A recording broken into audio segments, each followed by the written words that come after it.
کیا ایمان تھا ان کا، ایسے ان کا سٹیٹس اتنا زیادہ نہیں ہے. ایسے ہی نبی اکرم صلی اللہ علیہ وسلم نے نہیں کہہ دیا کہ تم میں سے کوئی بھی میرے صحابہ کے مطلب برابر تو دور کی بات ہے، ان کی جوتی پہ لگی جو مٹی اس کے بھی برابر نہیں ہو سکتا. حدیث نہیں ہے لیکن یہ میں اپنی بات کر رہا ہوں، حدیث کا کانٹیکسٹ یہی ہے. کیوں؟ کیونکہ وہ لوگ غیب پر ایمان لے کر آئے. یقین تھا انہیں، 100% یقین تھا کہ نبی اور اللہ جو بات کریں گے، چھوڑ دو سائنس کیا بات کرتی، چھوڑ دو باقی چیزیں کیا بات کرتی ہیں، وہی is far superior than science, وہی is far superior than worldly knowledge. بہت سی چیزیں ابھی ریسرچ ہو رہی ہیں ان چیزوں پہ، کیا پتہ ثابت ہو جائے، کیا پتہ کبھی ثابت نہ ہو. یہ برزخ، یہ جنت، یہ دوزخ، اللہ تعالیٰ کا وجود، اللہ تعالیٰ کے ایٹریبیوٹس، فزیکل ایٹریبیوٹس، فرشتے، جنات، ابلیس، ہمارا نفس، روح، یہ ساری چیزیں غیب ہیں. ہو سکتا ہے کبھی کسی دور میں کوئی ایک آدھی چیز ہمیں سمجھ آ جائے سائنس کے تھرو، جیسے آج کل روح پہ ریسرچ ہو رہی ہے، جیسے آج کل نفس پہ ریسرچ ہو رہی ہے، ڈریمز پہ ریسرچ ہو رہی ہے، آج کل ڈائمینشنز کی بات ہو رہی ہے، آج کل جو ہے وہ پیرلل یونیورسز کی بات ہو رہی ہے، آج کل وارم ہولز کی، پورٹلز کی بات ہو رہی ہے، کوانٹم میکینکس کی بات ہو رہی ہے. کتنی پاسبلٹیز سامنے آ رہی ہیں. ہو سکتا ہے آپ کو برزخ سمجھ آ جائے، ہو سکتا ہے آپ کو دوسری دنیایں، جنت، دوزخ سمجھ آ جائے، لیکن سمجھ نہ بھی آئے تو الذین یؤمنون بالغیب، یہ وہ لوگ ہیں جو غیب پر ایمان لے کر آتے ہیں، کیونکہ اللہ اور اس کے رسول نے کہا ہے. متقی کی نشانی ہی ہے کہ وہ غیب پر ایمان لے کر آتا ہے. اب وہ لوگ جن کے دل میں بیماری ہے وہ پکڑتے ہی غیب کو ہیں اور غیب کی باتوں کو ریڈیکیول کرتے ہیں، غیب کی باتوں کا تمسخر اڑاتے ہیں، مذاق اڑاتے ہیں. تو قرآن انہیں کیسے فائدہ دے گا؟ انہیں ٹرسٹ ہی نہیں ہے اللہ پہ، انہیں ٹرسٹ ہی نہیں ہے خالق پہ. وہ اپنے پیرامیٹرز اور اپنی سائنس کے مطابق چیزوں کو جج کر رہے ہیں. سو الذین یؤمنون بالغیب ویقیمون الصلاۃ، یہ نماز قائم کرتے ہیں، پڑھتے نہیں ہیں، قائم کرتے ہیں. ہر چیز جیسے بلڈنگ کیسے قائم ہوتی ہے، اس کے اسٹرانگ پلرز ہوتے ہیں. بلڈنگ خوبصورت کیسے بنتی ہے، اس کو سجاوٹ کی جاتی ہے. نماز کیسے قائم ہوتی ہے؟ بہت اچھے سے وضو کرنا، وضو کر کے چل کے مسجد تک جانا، ذکر کرتے جانا، نماز کے بعد ایک دم سے نہ اٹھ جانا، نماز اچھے سے پڑھنا، سجدہ اچھے سے کرنا، رکوع اچھے سے کرنا، قیام لمبا کرنا، سجدہ سب سے زیادہ لمبا کرنا کیونکہ سجدے میں اللہ کے قریب ہوتے ہیں. نماز میں اللہ کی یاد دہانی قائم کرنا. اقیم الصلاۃ لذکری، موسیٰ علیہ السلام کو اللہ نے کہا تھا نا نماز قائم کر میرے ذکر، میری یاد کے لیے. جس نماز میں اللہ کی یاد نہیں ہے، جس نماز میں ہم غافل ہیں اور 3-4 منٹ میں پڑھ لیتے ہیں تو وہ فائدہ نہیں، وہ متقیوں کی نشانی نہیں ہو سکتی. تو یہ یقیمون الصلاۃ، نماز کے سارے رکن اچھے سے فلفل کر کے نماز کو بہت اچھے سے ادا کرتے ہیں اپنے رب کی یاد دہانی کے لیے، رب کا شکر کرنے کے لیے. اور جیسے نبی اکرم صلی اللہ علیہ وسلم نے کہا کہ نماز میری آنکھوں کی ٹھنڈک ہے. تو جو شخص نماز کو یہ سمجھ کے پڑھے گا اس کی نماز میں خود بخود خوشی و خضوع آ جائے گا. یہ رب سے ملاقات ہے، یہ سکون ہے، یہ سٹریس ریلیزر ہے. اور ظاہر ہے کہ نماز میں ہم اللہ سے باتیں کرتے ہیں اور اللہ سے مانگتے ہیں، اور نماز ہمیں سکون دیتی ہے. اس لیے الذین ویقیمون الصلاۃ ومما رزقناہم ینفقون، اور یہ لوگ خرچتے ہیں اس میں سے جو ہم نے انہیں دیا، ہمارے مال میں سے خرچتے ہیں. ینفقون خرچتے ہیں، ومما رزقناہم ہمارے مال میں سے جو ہم نے انہیں رزق دیا اس میں سے خرچتے ہیں. اسلام از ابو کمیونزم، اسلام از ابو سوشلزم. کمیونزم اور سوشلزم کیا کہتا ہے کہ سارا مال، ساری جائیداد کس کی ہے؟ اسٹیٹ کی. وہاں پر اسٹیٹ خدا ہے سوشلزم میں. اب اسٹیٹ پہ کوئی کرپٹ بندہ آ کر بیٹھ جائے تو وہ تو سارا آپ کا مال کھا جائے گا. تو یہ تو غلط ایک کانسیپٹ ہو گیا، یہ تو انکمپلیٹ کانسیپٹ ہے. کچھ لوگوں نے کہا سوشلزم بہت اعلیٰ کانسیپٹ ہے، امیروں سے سارا مال، ساری انڈسٹریز چھین لو، اسٹیٹ کو دے دو، اسٹیٹ آگے غریبوں کو ڈسٹریبیوٹ کرے گی اور سب کو ایکول ڈسٹریبیوشن ہوگی. لیکن واٹ اف کہ اسٹیٹ ہی کرپٹ ہے، واٹ اف کہ اسٹیٹ جو ہے وہ خود امیر ہوئی جا رہی ہے اور وہ شارٹ کٹس لگا رہے ہیں اور وہ کرپشن کر رہے ہیں. یہاں اللہ کہتا ہے کہ نہیں، اسٹیٹ سے بھی اوپر ایک ہستی ہے، اللہ رب العالمین، گاڈ، سب اس کا ہے. بتائیں کمیونزم اور سوشلزم سے سپیریئر ہے اسلام کے؟ نہیں ہے. اللہ کا ہے سب، تمہارا تو ہے نہیں. لوگ کہتے ہیں کہ سب میرا بنایا، سیلف میڈ ہے، یہ سب میری محنت ہے. ٹھیک ہے، تم نے بڑی محنت کی ہے، تمہاری محنت ہے، لیکن ہے اللہ کا. جب انسان کو یہ پتہ لگ جائے نا کہ مال میرا ہے ہی نہیں، اللہ کا ہے، تو اس کی ساری آکڑ ختم ہو جاتی. اور پھر وہ یہ نہیں کہتا کہ میں کیوں خرچوں، میں کیوں صدقہ دوں، خیرات دوں. بھائی مال ہے ہی اللہ کا، تم نے زکوٰۃ بھی دینی، خیرات بھی کرنی، صدقہ بھی کرنا ہے، رسپانسبلی مال کو خرچنا ہے. اللہ پوچھے گا تم نے مال کیوں ضائع کیا، فضول کاموں میں کیوں خرچتے رہے، کیونکہ تمہارا تھا ہی نہیں، یہ تمہیں اللہ تعالیٰ کی طرف سے دین تھی. تو متقی انسان یہ سمجھتا ہے کہ مال اللہ کا ہے اور وہ اس میں سے خرچتا ہے. یہ متقیوں کی نشانی ہے. والذین یؤمنون بما انزل الیک وما انزل من قبلک وبالآخرۃ ھم یوقنون. اگین اللہ سبحانہ و تعالیٰ نے ایک اور خاصیت، ایک اور کوالٹی بتائی متقیوں کی. کیا؟ who believe in what has been revealed to you او محمد.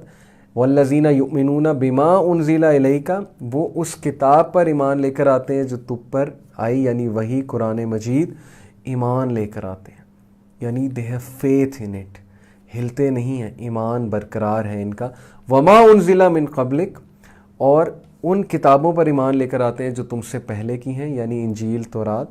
ہمارا ان پر ایمان ہے کہ وہ اللہ کی طرف سے بھیجی ہوئی کتابیں تھیں، لیکن new testament, old testament and all the other scripture جو ہندوز کے پاس ہیں، باقی مذاہب کے پاس ہیں، some parts of them may be from the scriptures. Old testament, new testament میں کچھ چیزیں تورات اور انجیل سے ہو سکتی ہیں، لیکن سب نہیں، کیونکہ یہ بھی سورہ البقرہ میں اللہ نے ہمیں فیکٹ بتایا کہ ان کو ڈسٹارٹ کیا گیا ان کتابوں کو. لیکن ہمارا یہ ایمان ضرور ہے کہ یس وہ اللہ کی طرف سے تھیں. جس طرح قرآن اللہ نے نبی اکرم صلی اللہ علیہ وسلم پہ بھیجا تو باقی کتابیں اور نبیوں پر بھیجی، تو اس پر ہم ایمان رکھتے ہیں اور متقی اس پر ایمان رکھتے ہیں. وَبِالْآخِرَةِ هُمْ يُوقِنُونَ، اور آخرت پر یقین رکھتے ہیں. یقینون کا ورڈ آیا، ٹھوس یقین ہے ان کا آخرت پر، ڈاؤٹ فل نہیں ہے. ایسے نہیں زندگی گزارتے کہ یار کس نے دیکھی آخرت، اور دل میں انہوں نے یہ سوچ لیا وہ ویکھی جائے گی، اللہ ہمارے پیر اور ہمارے بزرگ بخشوا دیں گے، دیکھی جائے گی، اللہ بہت رحمان و رحیم ہے. یہ کیئرلیس آدمی کا ایٹیٹیوڈ ہے. یقینون، جس آدمی کا 100% یقین ہے آخرت پر، وہ کیئرلیس زندگی گزار ہی نہیں سکتا. وہ پریشان ہوتا ہے چھوٹے چھوٹے گناہ پہ. اس کی نماز چھوٹ جائے، اس کی مطلب کہ اس کے لیے دنیا کی سب سے بڑی پریشانی ہے کہ میری نماز چھوٹ گئی ہے. اس کے لیے دنیا کی سب سے بڑی پریشانی ہے کہ اللہ مجھ سے ناراض ہو رہا ہے اور اللہ مجھ سے نہ ناراض ہو جائے. اس کے لیے دنیا کی سب سے بڑی پریشانی ہے کہ میرے نبی مجھ سے منہ نہ پھیر لیں آخرت والے دن. اس کے لیے یہ پریشانی نہیں ہے کہ میری گرل فرینڈ مجھ سے خفا نہ ہو جائے، میری بیگم مجھ سے ناراض نہ ہو جائے، یا میرا شوہر مجھ سے خفا نہ ہو جائے. اس کے لیے یہ پریشانیاں بعد میں آتی، کئی دیر بعد جا کے آتی ہیں. فیملی ریلیٹڈ پریشانیاں، دنیاوی ریلیٹڈ پریشانیاں، فائنینشیل پریشانیاں. جس آدمی کا آخرت پہ یقین ہے وہ شخص سب سے پہلے کس بات پہ پریشان ہوگا؟ اپنی آخرت کے حوالے سے. جیسے کہ نبی اکرم صلی اللہ علیہ وسلم نے فرمایا کہ جو کوئی آخرت کو پریفرنس دیتا ہے دنیا پہ، فوقیت دیتا ہے دنیا پہ آخرت کو، اللہ تعالیٰ اس کے لیے اس کے تمام میٹرز، تمام معاملات کو سنبھال لیتا ہے، اور دنیا اس کے پیچھے بھاگتی ہے اور وہ دنیا کے آگے بھاگتا ہے. سبحان اللہ. اور جو کوئی دنیا کو پریفرنس بناتا ہے، آخرت کو اگنور کر کے، اللہ اس کے معاملات سمیٹ دیتا ہے. کبھی کہیں سے پریشانی، کبھی کوئی کام آ گیا ہے، کبھی کوئی کام آ گیا ہے، ٹائم ہی نہیں مل رہا نیکیاں کرنے کا، ہر طرف سے کھپا ہوا ہے یا کھپی ہوئی ہے وہ انسان، اور دنیا کے وہ آگے بھاگتا ہے، اور دنیا کے وہ پیچھے بھاگتا ہے، اور دنیا اس کے آگے بھاگتی. تو اگر تو آپ نے یہ متقی بننا ہے، یہ کوالٹی چاہیے جس کے بارے میں اللہ نے کہا وَبِالْآخِرَةِ هُمْ يُوقِنُونَ، آخرت پر یقین رکھتے ہیں، دین ٹیک دس ورڈ، اپنی روٹین سے شو کریں کہ آپ آخرت پر یقین رکھتے ہیں. کیا آپ کی نمازیں ٹائم پہ ہیں؟ کیا خشوع و خضوع کے ساتھ ہیں؟ کیا آپ اپنی ڈیلنگز میں اللہ سے ڈرنے والے ہیں؟ کیا آپ اپنے وعدے کے پکے ہیں؟ کیا آپ اپنے رشتہ داروں کے ساتھ اللہ سے ڈر کر ڈیلنگ کرتے ہیں؟ کیا ماں باپ کے ساتھ، دوستوں کے ساتھ، بیویوں کے ساتھ، شوہروں کے ساتھ، ساس کے ساتھ، سسر کے ساتھ، دامادوں کے ساتھ، بہوؤں کے ساتھ، کیا آپ کی ڈیلنگ میں اللہ شامل ہے؟ کیا آپ اللہ سے ڈرتے ہوئے ان سے ڈیلنگ کرتے ہیں؟ کیا آپ کو آخرت پہ یقین ہے؟ کیا آپ اکاؤنٹیبل ہیں اس چیز کے لیے؟ کیا آپ کو پتہ ہے کہ اللہ تعالیٰ آپ کو پوچھے گا، سامنے کھڑا کرے گا، ایک ایک ڈیلنگ کے بارے میں پوچھا جائے گا؟ کیا آپ کی روٹین اس بات کی گواہی دیتی ہے کہ آپ آخرت پر یقین رکھنے والے ہیں؟ کیا آپ کی روٹین اس طرح سیٹ ہوتی ہے کہ مجھے آخرت میں فائدہ دینے والے اعمال کون سے ہیں، یا آپ کی روٹین دنیا کے کاموں کو سامنے رکھتے ہوئے سیٹ ہوتی ہے؟ یہ ایسے کویسچن ہیں جو آپ اپنے آپ سے پوچھیں جھنجھوڑیں. سورہ البقرہ شروع میں جھنجھوڑی آپ کو کہ بھائی متقی ہو یا کون ہو, کیا بننا چاہتے ہو, کیا ویژن ہے. دنیاوی معاملات میں تو ویژن یہاں پہ ہے کہ جی 10 لاکھ کماؤں گا, بزنس کروں گا, یہ کروں گا, فیکٹریاں کھولوں گا, انٹرپرینورشپ کروں گا اور پھٹے چک دوں گا. دنیا کے معاملے میں تو پرفیکشن پہ جانا ہے, سب سے اوپر جانا ہے. لیکن دین کے معاملے میں, آخرت کے معاملے میں ہم مسکرا کے کہتے ہیں کہ ہمارے لیے جی ہدایت کی دعا کریں, اور بس ہم تو گناہ گار سے بندے ہیں, بس جی ہم پاس ہی ہو جائیں تو بہت ہے. یہاں اللہ متقیوں کا بتا رہا ہے کہ this is your aim, this should be your vision. اور ہم کہتے ہیں کہ نہیں متقی ہم نے نہیں بننا ہے, بس ایک آدھی نماز پڑھ لیں گے, تھوڑا بہت صدقہ خیرات کر دیں گے, اللہ تعالیٰ انشاءاللہ بخش دے گا. ہاؤ شیم فل کہ دنیا کی لائف کے لیے اتنا بڑا ایم, اتنی سیریسنس, اور آخرت کی لائف جو کہ دنیا سے ٹریلین ٹائمز زیادہ ہے, انفائنائٹ ہے, اس کے لیے کچھ بھی نہیں. اس کے لیے یہ ایٹیٹیوڈ ہے کہ ہم نے کچھ نہیں کرنا. تو اس لیے اگر تو آخرت پر یقین رکھنے والے ہیں, اور اگر تو آپ چاہتے ہیں کہ آخرت میں آپ ٹاپ پر ہوں اور آپ کو ہائیسٹ جگہ جنت الفردوس میں جگہ ملے, تو پھر شو کریں اپنی روٹین سے, بنائیں روٹین بیٹھ کے. اسلامک روٹین کیا ہوتی ہے, اسلامک ڈائٹ کیا ہوتی ہے, دین کو سننا کو زندگی میں لے کر آئیں, ہر چیز میں لے کر آئیں, ایٹیٹیوڈ میں لے کر آئیں, پھر ثابت ہوگا کہ وَبِالْآخِرَةِ هُمْ يُوقِنُونَ اولئک علی ھدی من ربہم واولئک ھم المفلحون. بے شک یہی لوگ ہیں اپنے رب کی طرف سے ہدایت یافتہ, یہی لوگ ہیں فلاح پانے والے. فلاح کا کرائٹیریا اور ہدایت یافتہ کا کرائٹیریا اللہ رب العالمین نے دے دیا. یہ ساری کوالٹیز کو اپنائیں تو انسان فلاح والوں میں اور ہدایت یافتہ میں شامل ہو جائے گا. ان الذین کفروا سواء علیہم اانذرتہم ام لم تنذرہم لا یؤمنون. Indeed those who disbelieve, it is all the same for them whether you warn them or do not warn them, they will not believe. وہ لوگ جو کفر کرتے ہیں, اب دیکھیں ساتھ ہی ڈسکشن ٹرنز ٹو دا کفار, to the ڈسبلیورز. Who are the کفار؟ بہت واضح ہے قرآن اس بارے میں. کفار وہ لوگ ہیں, ڈسبلیورز وہ لوگ ہیں جو مجرمین ہیں, جو کرمنلز ہیں, دا ایول پیپل, دا بیڈ گائز. ٹھیک ہے, میں کامن لینگویج میں کہوں گا دا بیڈ گائز. ہر مووی میں بیڈ گائز ہوتے ہیں, دے آر ویری ایول, ان کی وجہ سے بہت نقصان ہو رہا ہوتا ہے اور دنیا کا نظام درہم برہم ہو رہا ہوتا ہے. تو کفار کے لیے یہ میسج ہے کہ یہ وہ لوگ ہیں جن تک میسج پہنچا, اچھے سے پہنچا, جیسے اس کا پہنچنے کا حق تھا, لیکن اس کے باوجود انہوں نے ریجیکٹ کر دیا, تو پھر they are the criminals, because یہ کیوس مچانے والے ہیں اور یہ گڈنس کو انسانوں سے دور کرنے والے ہیں. تو ان کے بارے میں اللہ تعالیٰ بہت سخت ہے اور ان کے بارے میں قرآن کی ٹون بہت سخت ہے. تو ان الذین کفروا, جن لوگوں نے کفر کیا, سواء علیہم اانذرتہم, it is the same for them whether you warn them or not, ام لم تنذرہم لا یؤمنون, they will not believe. لا یؤمنون, تم انہیں وارن کرو نہ وارن کرو, یہ ایمان لانے والے نہیں ہیں. کیوں؟ کیونکہ کافر کی ایک یہ کوالٹی ہے, کوالٹی کہہ لیں یا ایک ایٹریبیوٹ ہے کافر کا, کہ اس میں ایروگنس ہوتی ہے. اگنورنس تو ہوتی ہے, اس میں ایروگنس بھی بہت زیادہ ہوتی ہے. تم جتنا مرضی انہیں ثابت کرتے رہو, تم جو مرضی کر لو, تم ان کی لینگویج میں بات کرتے رہو, تم انہیں مثالیں دے دو, تم انہیں سائنٹیفک مثالیں دے دو, جس نے نہیں ماننا اس نے نہیں ماننا, کیونکہ ایروگنس سے دل بھرا ہوا ہے, چودراہٹ ہے نا, اور سجدہ کرنے کے لیے تیار نہیں ہے رب کو, اللہ کے آگے جھکنے کے لیے تیار نہیں ہے, یہ ماننے کے لیے تیار نہیں ہے ہمارا کوئی خالق ہے, یہ ماننے کے لیے تیار نہیں ہے کہ ہماری اکاؤنٹیبلٹی ہوگی. سو دے آر دا کرمنلز.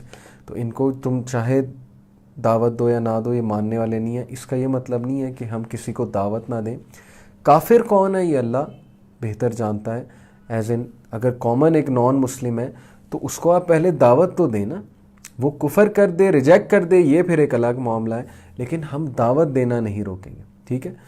ختم اللہ علی قلوبہم وعلی سمعہم وعلی ابصارہم غشاوۃ ولہم عذاب عظیم. یہ آیت کب نازل ہوئی, یہ صورت کب نازل ہوئی؟ تقریباً 17-18 سال کے بعد. نبی کریم صلی اللہ علیہ وسلم کو 17-18 سال ہو گئے نبی بنے ہوئے, دعوت چل رہی ہے, معجزے دکھائے جا رہے ہیں. نبی خود ہمسیلف ایک بہت بڑا معجزہ ہے, قرآن ایک بہت بڑا معجزہ ہے, آرگومنٹس ہوئے ہیں, ایون بیٹل آف بدر ہوئی ہے, اس کا رزلٹ بھی سامنے آیا, مسلمان بڑھتے جا رہے ہیں, اسلام پھیلتا جا رہا ہے, سب کچھ واضح ہو چکا ہے. اس کے بعد یہ اللہ کہہ رہا ہے, یہ شروع میں نہیں ہے. کچھ لوگ کہتے ہیں کہ بھئی یہ کیا بات ہوئی, اگر دلوں پہ ہی مہر لگا دی تو پھر انہیں بلیم کیوں کر رہے ہیں؟ نعوذ باللہ, اللہ قیامت والے دن کہ تم ہدایت کو نہیں لائے. کب لگی مہریں, یہ بھی تو سوال ہے نا. ختم اللہ علی قلوبہم وعلی سمعہم, اللہ has set a seal upon their hearts and upon their hearing. ان کے دلوں پہ اور ان کے ہیرنگ پہ اللہ تعالیٰ نے مہر لگا دی ہے. کیوں لگا دی ہے؟ وعلی ابصارہم, اور ان کے ویژن پہ مہر لگ چکی ہے, ایک ویل ہے. وعلی ابصارہم غشاوۃ, ان کے آنکھوں پہ ویل ہے, پردہ ہے. وَلَهُمْ عَذَابٌ علیم, اور وَلَهُمْ عَذَابٌ عظیم, اور ان کے لیے ایک بہت بڑا عذاب ہے. کس لیے آنکھوں پہ پردہ آ گیا؟ کس لیے ہیرنگ پہ اور دل پہ مہر لگ گئی؟ وائی؟ میں آپ کو بتاتا ہوں کہ اللہ رب العالمین انسان کو طرح طرح سے سمجھاتا ہے. 5 طریقے ہیں اللہ کے انسان کو سمجھانے کے, اور ہو سکتا ہے اس سے بھی زیادہ ہوں. میں نے جو پڑھے 5 طریقے. Number 1, natural intuition. انسان کے اندر اللہ رب العالمین نے ایک انٹویشن ڈالی ہے جسے ضمیر بھی کہتے ہیں, جسے نفس اللوامہ بھی کہتے ہیں. لا اقسم بیوم القیامہ ولا اقسم بالنفس اللوامہ. اللہ تعالیٰ نے اس کا ذکر قرآن مجید میں کیا ہے سورہ قیامہ میں. تو یس, نفس اللوامہ اور ضمیر جسے ہم کہیں گے, تو اللہ تعالیٰ نے ہر ایک کے اندر نیچرل انٹویشن رکھی ہے تاکہ وہ صحیح اور غلط کی پہچان کر لے اور اس کا ضمیر بولے, اسے جھنجھوڑے کہ کیا غلط ہے کیا صحیح ہے. دوسرا, 6 سینس. اللہ نے ہر انسان کو ایک 6 سینس بھی عطا کی ہے. 5 سینسز ہے نا ہماری نیچرل, اور 6 سینس کہا جاتا ہے سائیکالوجی کی لینگویج میں, کہ ہر بندے کو ایک فیلنگ آ جاتی ہے کہ وہ غلط جا رہا ہے. اگر وہ بندہ انٹلیکچولی آنیسٹ ہے, اس کا ضمیر جاگا ہوا ہے, تو 6 سینس بھی بتا دیتی کہ یہ کام غلط ہے, نہ کرو. جیسے بہت سے کفار اس دور میں نبی کو اپوز کرنے جاتے تھے, ان کی 6 سینس بتا دیتی تھی کہ نہیں, خطرناک کام ہے, نہ کرو. 6 سینس کے تھرو اللہ گائیڈ کرتا ہے. اس کے بعد اللہ سبحانہ و تعالیٰ وحی کے تھرو, وحی کلیئر ہے, قرآن مجید ہمارے پاس ہے, سب کے گھروں میں موجود ہے, پڑھو سمجھو, یہ ہے گائیڈنس, اس کو دیکھو. تو تیسرا یہ کہ وحی کے تھرو اللہ سبحانہ و تعالیٰ گائیڈ کرتا ہے. چوتھا, ٹیسٹ اینڈ ٹرائلز, حادثات. زندگی میں ٹیسٹ آتے ہیں, ٹرائلز آتے ہیں, آبزرویشن ہم کرتے ہیں, دیکھتے ہیں ایک بندے پہ کیا بیت رہی ہے. ایک بندہ اگر مثال طور پہ کوئی قوم عبرت کا نشان بنی ہے, مثالیں ہیں, اللہ نے مثالیں دی ہیں. پھر اللہ تعالیٰ ہمارا ٹیسٹ لیتا ہے, ٹرائل لیتا ہے ہمیں جھنجھوڑنے کے لیے. ہمیں کوئی نقصان ہو جاتا ہے, کوئی لاس ہو جاتا ہے, پھر ہم اللہ کی طرف پلٹتے ہیں. یہ اللہ کا طریقہ ہے. اور پھر لاسٹ, پنشمنٹ. اللہ پنش کرتا ہے, اور یہ پنشمنٹ بھی اس کے لیے رحمت ثابت ہو سکتی ہے جو بدلنا چاہے. ہو سکتا ہے کچھ لوگ پنشمنٹ کے بعد بدل جائیں, یعنی جب اللہ پکڑ لے اور پنش کر دے, اور تمام طریقوں سے سمجھ نہیں آئی تو پھر ختم اللہ علی قلوبہم وعلی سمعہم وعلی ابصارہم غشاوۃ ولہم عذاب عظیم, کہ اب ساری حدیں پار کر چکے ہیں یہ, اور اللہ کو بہتر پتہ ہے کون عمل کرے گا, کون ہدایت لائے گا, نہیں لائے گا. اللہ تعالیٰ ایز اے پنشمنٹ, دنیا میں ان کی پنشمنٹ کیا ہے کہ he has put a seal over their heart, کہ جاؤ تمہیں اللہ نے چھوڑ دیا, تمہیں اللہ دکھائے گا ہی نہیں. اس سے بڑی پنشمنٹ کیا ہے؟ اور یہ بات ہمیں کیوں بتائی جا رہی ہے کہ اس کنڈیشن سے پناہ مانگو. مومنین, اس کنڈیشن سے اللہ کی پناہ مانگو کہ اللہ میرے دل پہ پردہ نہ آ جائے, میری آنکھوں پہ کوئی ویل نہ آ جائے, میرے کان بند نہ ہو جائے, میرا دل بند نہ ہو جائے. اے اللہ اس کنڈیشن سے پناہ مانگتا ہوں. اس لیے اللہ ہمیں بتا رہا ہے, اور سب کو بتا رہا ہے, ساری انسانیت کو بتا رہا ہے. تو یہ ہے بیسیکلی بات کہ ایک دم پردہ حائل نہیں ہوا, بلکہ اس کے پیچھے بہت بیک گراؤنڈ ہے. وَمِنَ النَّاسِ مَن يَقُولُ آمَنَّا بِاللَّهِ وَبِالْيَوْمِ الْآخِرِ وَمَا هُمْ بِمُؤْمِنِينَ, اور لوگوں میں سے کچھ ایسے ہیں جو کہتے ہیں کہ ہم اللہ پر, اس کے رسول پر اور ہم آخرت پر ایمان لے کر آئے. وَمَا هُمْ بِمُؤْمِنِينَ, لیکن یہ مومنین نہیں ہیں. اب یہاں سے منافقین کا ٹاپک شروع ہو رہا ہے. Who are the منافقین؟ مدینہ میں کچھ ایسے لوگ موجود تھے جو کلیم کرتے تھے کہ وہ مسلمان ہیں, لیکن اصل میں وہ کفار کے ساتھ ملے ہوئے تھے. اصل میں وہ لوگ جو ہے وہ قریش مکہ کے ساتھ ملے ہوئے تھے. اصل میں ان کے دل میں بغض تھا, گرج تھا مسلمانوں کے لیے. They wanted the failure of Muslims. تو ان کے بارے میں بات ہو رہی کہ یہ کہتے تو ہیں ہم مسلمان ہیں, لیکن اصل میں تو بکے ہوئے, اصل میں تو سازشیں کر رہے ہیں مسلمانوں میں رہ کے, اصل میں تو اللہ اور رسول کے دین کو نہیں پھیلنے دے رہے, گڈنس کو نہیں پھیلنے دے رہے. ایسے لوگ ہر جگہ موجود ہوتے ہیں, ہر کمیونٹی میں موجود ہوتے ہیں, جو بیک سٹیبرز ہوتے ہیں, جو بیک سٹیپ کرتے ہیں کمیونٹی کو کے فائدے کو بیچ دیتے ہیں اپنے تھوڑے سے فائدے کے لیے، پبلک ویلفیئر کو نہیں دیکھتے، اپنے ویلفیئر کو دیکھتے ہیں. تو یہ لوگ منافقین کی کیٹیگری، قرآن نے ان کو منافقین کہا ہے، اور ان کے بارے میں مینشن ہے کہ کہتے ہیں ہم اللہ اور رسول پر ایمان لے، اللہ اور آخرت پر ایمان رکھتے ہیں لیکن ایمان نہیں رکھتے. یخادعون اللہ والذین آمنوا وما یخدعون الا انفسهم وما یشعرون. They think to deceive Allah and those who believe, but they deceive not except themselves and they perceived it not. یہ لوگ ڈسیو کرنا چاہتے ہیں اللہ اور اس کے رسول کو، لیکن یہ صرف اپنے آپ کو دھوکہ دے رہے ہیں. وما یشعرون، جبکہ ان کو شعور نہیں ہے. اصل میں تو اپنے آپ کو دھوکہ دے رہے ہیں نا، اللہ رسول کو اور مومنین کو تو دھوکہ نہیں دے رہے نا. دھوکے میں تو اپنے آپ کو ڈالا ہوا ہے کہ حق سے دور ہیں، سچائی سے دور ہیں، گڈنس سے دور ہیں، اور سمجھ رہے ہیں کہ ہم تو بہت زبردست کر رہے ہیں، اپنی شرارتوں میں لگے ہوئے. تو یہ اپنے آپ کو دھوکہ دینا ہے. اللہ ہمیں ایسی حالت سے بچائے. فی قلوبہم مرض فزادہم اللہ مرضا ولہم عذاب علیم بما کانوا یکذبون. In their hearts is a disease, ان کے دلوں میں ایک بیماری ہے، مرض ہے، اور اللہ انہیں مرض میں بڑھا رہا ہے. And for them is a painful punishment because they habitually use to lie. Reason آ گئی نا کیوں مرض ہے، اور مرض کیوں بڑھایا اللہ نے؟ کیونکہ بما کانوا یکذبون، یہ ہیبیچولی جھوٹ بولتے ہیں، یہ جھوٹے ہیں، تکذیب کرتے ہیں، جھوٹ بول بول کے لوگوں کو مس گائیڈ کرتے ہیں، غلط راستے پہ چلاتے ہیں، اپنے فائدے کے لیے ہیومینٹی کو ایکسپلائٹ کرتے ہیں، کیوس مچا رہے ہیں یہ دنیا کے نظام میں. اس لیے ان کو اللہ ان کے مرض میں انکریز کر رہا ہے ایز اے پنشمنٹ. اللہ تعالیٰ سے دعا ہے کہ اللہ ہمیں اس صورتحال سے بچائے. اور یہ دعا یہاں پر آج کا جو ٹیک اوے ہے، میں آپ کو 2 ٹیک اویز دے رہا ہوں. ایک، رائٹ ڈاؤن کہ میں نے متقی بننا ہے اور اس میں کیسے بننا ہے، رائٹ اٹ ڈاؤن، متقیوں کی جو ساری کوالٹیز ہیں. نمبر 2، اللہ تعالیٰ ہمیں نفاق سے بچائے. اس کے لیے میں آپ کو ایک دعا دے کر جا رہا ہوں. اللہم طہرنا قلوبنا من النفاق واعمالنا من الریا. یہ دعا بہت زیادہ کیا کریں اور نفاق سے پناہ مانگیے. اسی کے ساتھ میں آج کا جو ہے وہ انشاءاللہ سیشن ختم کرتا ہوں. نیکسٹ ویک سے منڈے ٹو تھرسڈے ہم انشاءاللہ آپ کے ساتھ لائیو آئیں گے. سورہ البقرہ فرسٹ 10 ورسز ہم نے آج پڑھی. ایز آئی سیڈ کہ سورہ البقرہ کے کتنے ورچوز ہیں وہ آپ سب نے سنے. اللہ تعالیٰ ہمیں عمل کی توفیق دے، اور اللہ تعالیٰ ہمیں ان میں سے بنا دے جو قرآن کو سیکھیں بھی، پڑھیں بھی، اس پہ عمل بھی کریں، قرآن کے ساتھ لگاؤ لگائیں، قرآن ان کا کمپینین ہو on the day of judgement. اور سورہ البقرہ انشاءاللہ ہم سمجھنے کی کوشش کریں. جزاکم اللہ خیر. سبحانک اللہم و بحمدک، اشہد ان لا الہ الا انت، استغفرک و اتوب الیک. انشاءاللہ I'll be closing the live button now. انشاءاللہ take care and see you next week. اور stay in touch. قرآن کو خود بھی ریوائز کرتے رہیں. بارک اللہ فی. السلام علیکم ورحمۃ اللہ وبرکاتہ.